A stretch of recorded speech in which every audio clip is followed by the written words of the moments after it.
மக்களின் தீர்ப்பே மகேசன் தீர்ப்பு. ஆமா. இப்ப நீங்க எல்லாரும் சொன்னதால மொத்த கவிதைகள்ல என்னோட கவிதை தான் ரொம்ப நல்லா இருக்குன்னு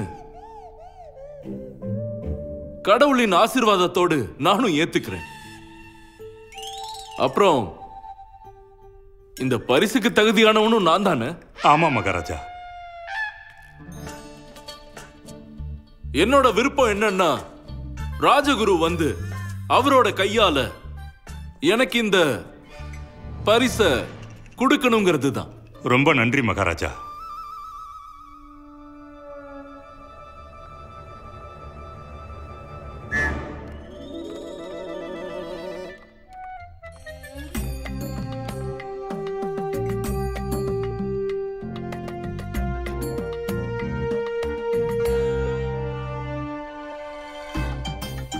ராஜகுரு. மகாராஜா. நன்றி ராஜகுரு. மகாராஜா கிருஷ்ணதேவராயர் வாழ்க வாழ்க.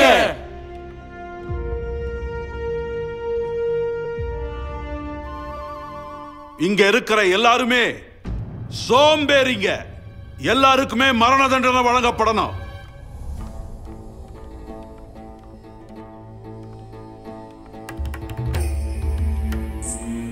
ஆச்சாரியாரே,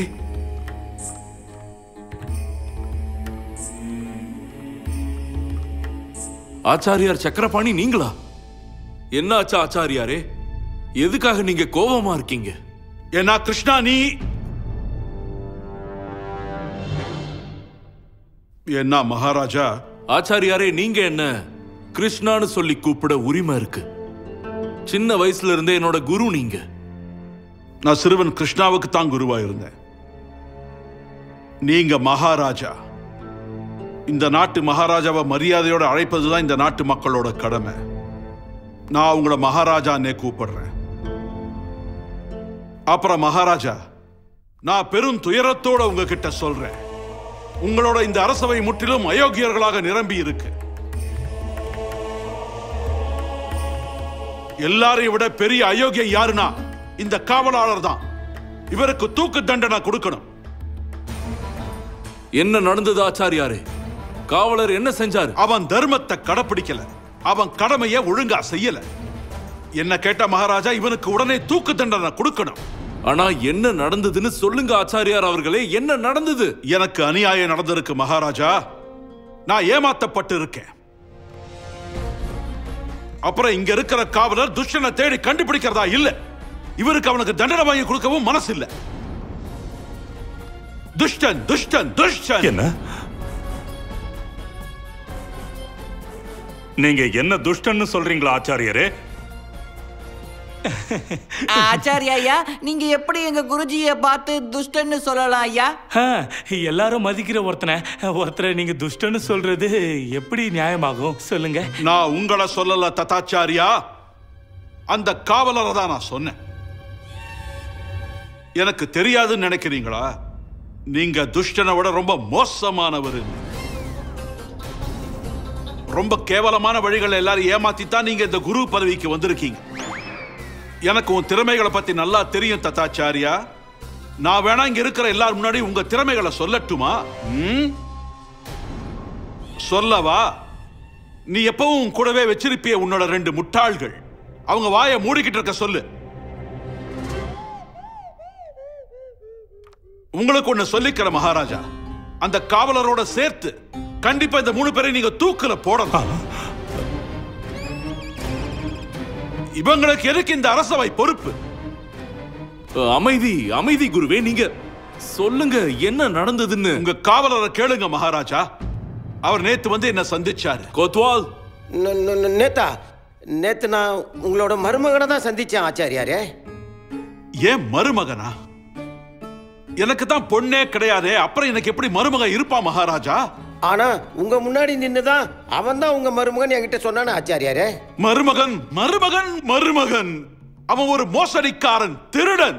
அவன் என்னோட எல்லா உடைமைகளையும் திருடிட்டு போயிட்டான் மகாராஜா. ஆச்சாரியா, நீங்க இப்ப என்ன சொல்ல வரீங்க? உங்களோட மருமகன் ஒரு மோசடிக்காரனா? இவனை பிடிச்சு தூக்கல போடுங்க மகாராஜா. நான் தான் சொல்றேனே, இந்த அரசவை முழுவதும் முட்டாள்களா நிரம்பி இருக்கு. ஐயோ கடவுளே, நான் உங்களுக்கு எத்தனை முறை சொல்றது, எனக்கு மருமகனே கிடையாது, மருமகன் கிடையாது. ஆனா உங்க முன்னாடி தானே உங்க மருமகன் அவன் சொன்னான். மறுபடியும் மருமகனா மருமகனா மருமகனா? ஆச்சாரியாரே கொஞ்சம் அமைதியா இருங்க, கொஞ்சம் அமைதியா இருங்க. நான் சொல்றத கேளுங்க. நீங்க என்ன பண்ணிட்டு இருக்கீங்க? ஆச்சாரியாரே அவரை விடுங்க சொல்றேன்.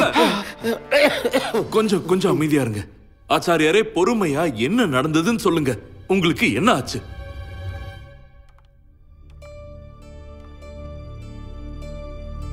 நேத்து சாயங்காலம் தான் அப்படி ஆச்சு. கிராமத்துல இருந்து திரும்ப வந்துகிட்டு இருக்கப்போ ஒரு தேசாந்திரிய பார்த்தேன். ஆச்சாரியாரே வணக்கம்.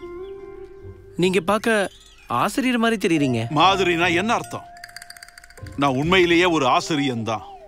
கிருஷ்ணா, மகாராஜா கிருஷ்ணதேவராயருக்கு குழந்தை பருவத்தில் நான் தான் பாடம் சொல்லி கொடுத்தேன். புரிஞ்சுதா? ஆஹா, அறிவுக்கான அடையாளம் உங்க முகத்துல தெரியறதுல ஆச்சரியமே இல்ல. எனக்கு உங்ககிட்ட ஒரு உதவி வேணும். கேளுங்க. நான் இந்த விஜயநகரத்துக்கு புதுசா வந்திருக்கேன். அதுவும் இல்லாம என் பணம் திருட்டு போயிடுச்சு. எனக்கு ஒரு ராத்திரிக்கு மட்டும் அடைக்கலம் வேணும். காலையில சூரியன் உதிச்சதும் நான் என் ஊருக்கு திரும்பி போயிடுவேன். உங்களுடைய வீட்டுல நான் தங்கறதுக்கு இடம் தருவீங்களா ஆச்சாரியாரே? உங்க பேர் என்ன? மருமக. வித்தியாசமான பேரா இருக்கு. ஆனா இதுதான் என்னுடைய பேரு. என்ன வேலை செய்யறீங்க? நான் வட்டிக்கு பணம் கொடுக்குறவன். இது என்னோட குதிரை. இதோட பேரு சர்ச்சை. இதனாலே ஒரு பிரச்சனையில இருக்கேன். நிஜமாவே நீ சொல்றது ரொம்ப வினோதமா இருக்கு. பரவாயில்ல, அதெல்லாம் விடு. தங்கறதுக்கு இடம் வேணும்னு இல்ல, நான் அடைக்கலம் கேட்ட யாரையும் கைவிட்டதே இல்லை. நன்றி. வாங்க. வணக்கம் ஆச்சாரியாரே. இவரை பார்த்தா உங்க சொந்தக்காரர் மாதிரி தெரியுது. என்னைக்குன்னு சொல்லாம திடீர்னு வரவங்கள நாம விருந்தாளின்னு சொல்லுவோம். இவரு மருமகங்க. நானு வட்டிக்கு பணம் கொடுக்குறவன். சர்ச்சைனால வந்தேன். இவருடைய வீட்டுக்கு போய்கிட்டு இருக்கேன். நாளைக்கு காலையில விடிஞ்சதும் என்னோட ஊருக்கு திரும்பிடுவேன். அதுவும் சரிதான். விருந்தாளிங்களா அவங்க வேலை முடிஞ்சோன்னு கிளம்பிடணும். கடவுள் சித்தம் இருந்தா நாம மறுபடியும் சந்திக்கலாம் மருமகன் அவர்களே. நன்றி. அப்புறம் என்ன நடந்தது? எது நடக்க கூடாதோ அது நடந்துடுச்சு. அன்னைக்கு ராத்திரியே மோசடி செஞ்சிட்டான். காலையில எழுந்து நான் பார்க்கும்போது விருந்தாளியா வந்தவன் வீட்டில் இருக்கிற பணம் பொருள் ஒண்ணு விடாம எடுத்துட்டு போயிட்டான். உடனே நான் எல்லாத்தையும் சொல்ல காவலரை பார்க்க காவல் நிலையத்துக்கு போயிருந்தேன். காவலரே. ஆச்சாரியாரே என்னாச்சு? காவலரே சீக்கிரம் கிளம்புங்க, சீக்கிரமா. மோசடி நடந்துருச்சு. நான் மோசம் போயிட்டேன் காவலரே. அவன் என்னோட எல்லா உடைமையையும் எடுத்துட்டு போயிட்டான். உடைமைகளோட போயிட்டானா? யார் எடுத்துட்டு போனா? அவன்தான். அவனா? யார் அவன்? அட, நேத்து சாயங்காலம் அவனை சந்திச்சுமே. நீங்க கூட அவனை சந்திச்சீங்களே. ஆமா ஆமா, உங்க மருமகன். அவனை நேத்து பார்த்தமே. ஆமா, அவன்தான் எல்லாத்தையும் திருடிக்கிட்டு போயிட்டான். திருடிட்டு போயிட்டான்னு சொல்றேன், நீங்க சிரிக்கிறீங்க காவலரே. நீங்க ரொம்ப நகைச்சுவையா பேசுறீங்க. அட, அவன் உங்க மருமகன். அவன் வட்டிக்கு பணம் கொடுக்கறான். அவன் பணத்தை எடுத்துக்கிட்டு அவன் போயிட்டான். இதுல என்ன இருக்கு? அட, என்ன பேசிட்டு இருக்கீங்க நீங்க? நான் ஒண்ணு யாருக்கிட்டையும் வட்டிக்கு பணம் வாங்கல. அட, அவன் உங்க முன்னாடி தானே நேத்து சொன்னான். அவன் வட்டிக்கு பணம் கொடுக்கறவன். அந்த வேலையா தான் இங்க வந்திருக்கான். வேலை முடிஞ்சோன்னா அடுத்த நாள் கிளம்பிடுவேன்னு சொன்னான்ல. இப்ப வேலை முடிஞ்சிருச்சு, அவனும் கிளம்பிட்டான். பாருங்க. இருங்க ஆச்சாரியாரே, கொஞ்சம் பொறுமையா இருங்க. நீங்க வீட்டுக்கு போங்க. நான் முக்கியமான வேலையா அரசவைக்கு போக வேண்டியது இருக்கு. காவலரே, அவனை பிடிப்பீங்களா மாட்டீங்களா? அவனுக்கு தண்டனை கொடுக்க முடியுமா முடியாதா? எனக்கு என் பணம் திரும்ப வேணும். ஆச்சாரியாரே, நீங்க உங்க நேரத்தை வீணடிக்கிறீங்க. இதோ பாருங்க, ஒருத்தன் கடன் கொடுத்த பணத்தை திருப்பி கேட்டானா அவனை தண்டிக்க முடியாது. சிப்பாய்களே, நீங்க உங்க வேலையை பாருங்க. என் வாழ்க்கை முழுக்க நான் இங்கேயே இருந்திருக்கேன். ஆனா இந்த ஊருக்குள்ள இவ்வளவு பெரிய ஏமாத்துக்காரன் வந்து இதுவரைக்கும் நான் பார்க்காத அளவுக்கு எனக்கு பெரிய அவமானத்தை கொடுத்துட்டு போயிருக்கான் மகாராஜா.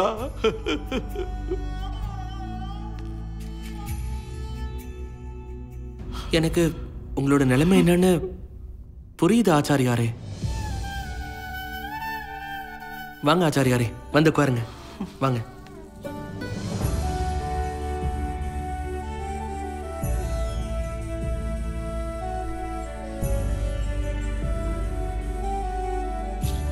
மகாராஜா, அவன் ஒரு ஏமாத்தக்காரன்.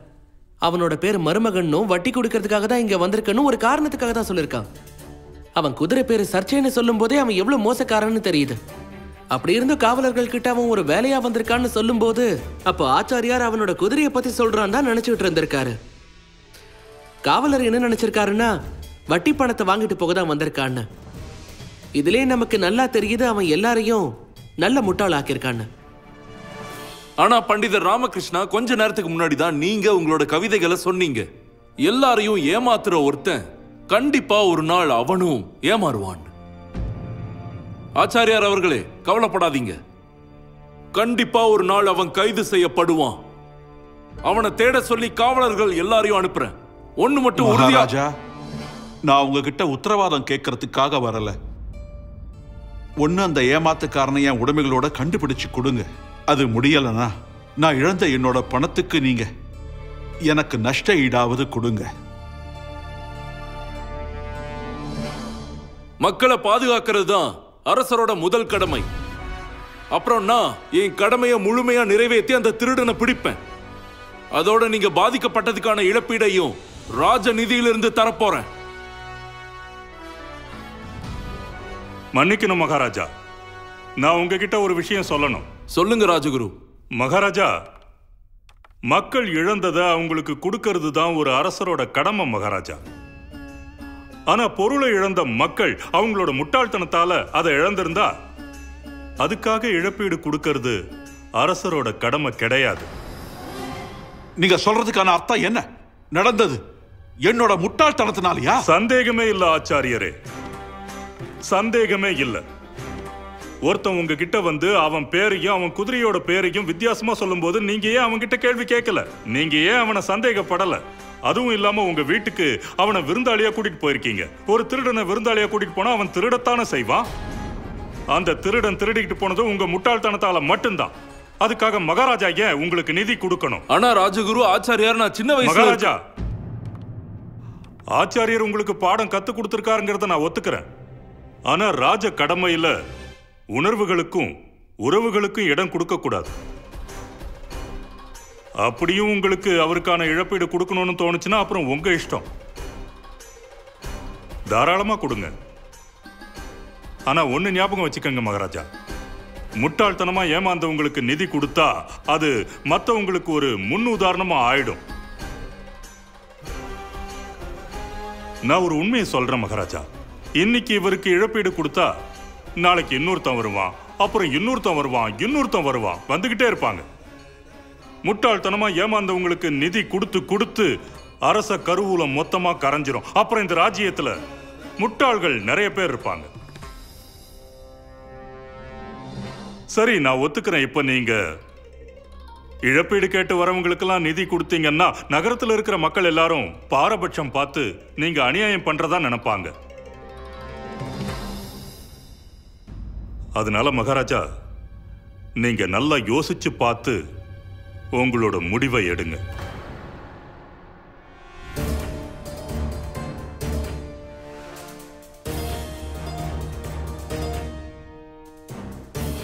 எனக்கு புரிஞ்சு போச்சு.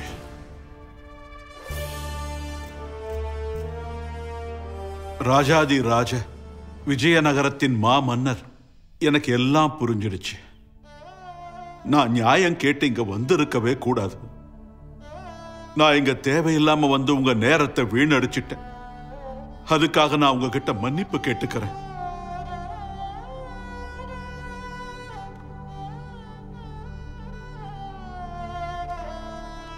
ஆச்சாரியாரே,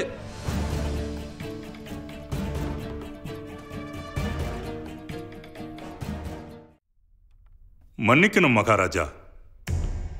ஒரு உண்மையான அரசு அதிகாரி என்ன செய்வாரோ அதைத்தான் நான் இப்போ செஞ்சிருக்கேன். தன்னோட முட்டாள்தனத்தால இழந்தவங்க யாருமே ஏமாந்தவங்கள ஆக மாட்டாங்க. நீங்க என்ன பேசிட்டு இருக்கீங்க குருஜி?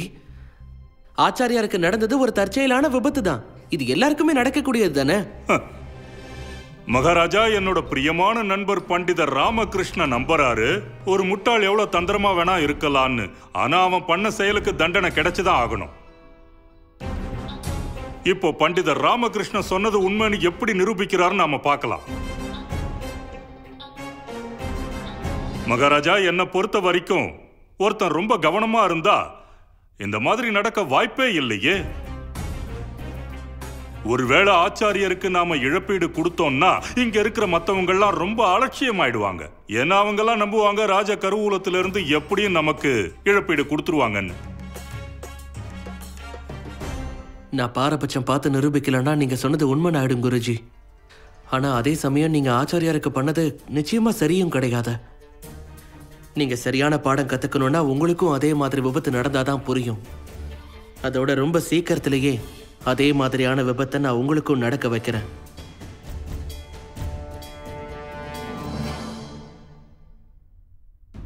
இந்த அரசவை ஒத்திவைக்கப்படுது. பண்டிதர் ராமகிருஷ்ணா, மகாராஜா நீங்க என் கூட வாங்க. நான் உங்ககிட்ட ஒரு முக்கியமான விஷயத்தை பத்தி பேச வேண்டியது இருக்கு. சரி மகாராஜா. மகாராஜா கிருஷ்ணதேவராயர்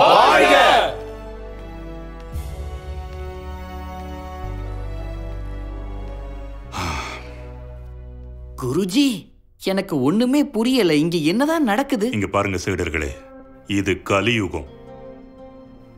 உண்மைக்கு இங்க மதிப்பே இல்ல. ராஜ கருவூலத்தை திருடு போகிறதுல இருந்து நான் காப்பாத்தினேன். ஆனா மகாராஜா ஒரு முக்கியமான விஷயம் சொல்லணும்னு பண்டிதர் ராமகிருஷ்ணனை தனியா கூட்டிட்டு போறாரு. ஆமா குருஜி, ராமனோட கவிதை உண்மையாயிடும் போலயே. எல்லாத்தையும் ஏமாத்துற ஒருத்தன் ஒரு நாள் அவனும் ஏமாத்தப்படுவான். குருவே, நீங்க எங்க கவிதையை கிழிச்சு போட்டீங்கல்ல, அதுக்காக கடவுள் உங்களுக்கு தண்டனை கொடுக்க போறாரு. என்ன தண்டனை? மகாராஜா இங்க இருக்கிறவங்க எல்லாரும் முன்னாடியும் ராமா தான் அவருக்கு நெருக்கமானவர்னு காட்டிட்டாரு. இது உங்களுக்கு அவமானம் தானே குருவே?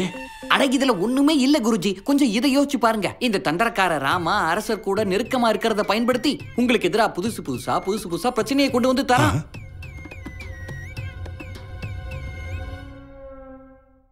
பகவான் ராமருக்கு இருந்த மிகப்பெரிய சோதனை எது?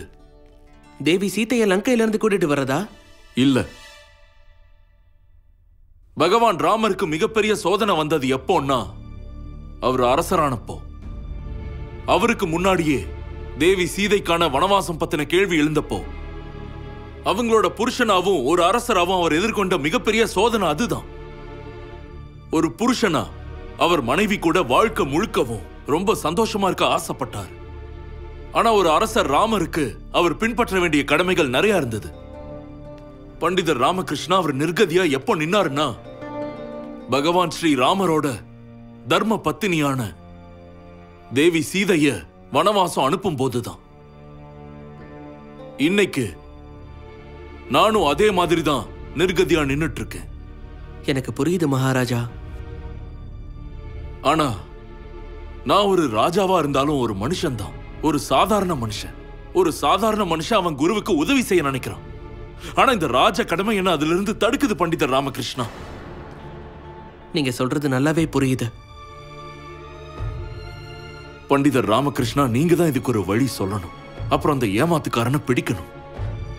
அப்பதான் ஆச்சாரியார் சக்கரபாணிக்கு நியாயம் கிடைக்கும். இந்த கோரிக்கையை நீங்க நிறைவேற்றணும். இது கோரிக்கை இல்ல மகாராஜா, உங்களோட கட்டளை.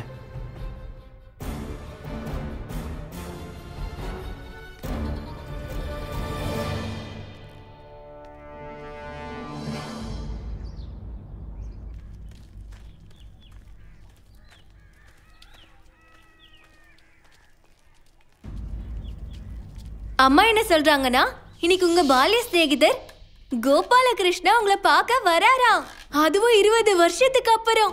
ஆமாமா, எனக்கு ஞாபகம் இருக்கு. ஆனா உனக்கு இது மட்டும் ஞாபகம் இல்லையா? நம்ம வீட்ல நெய் தீந்துருச்சு.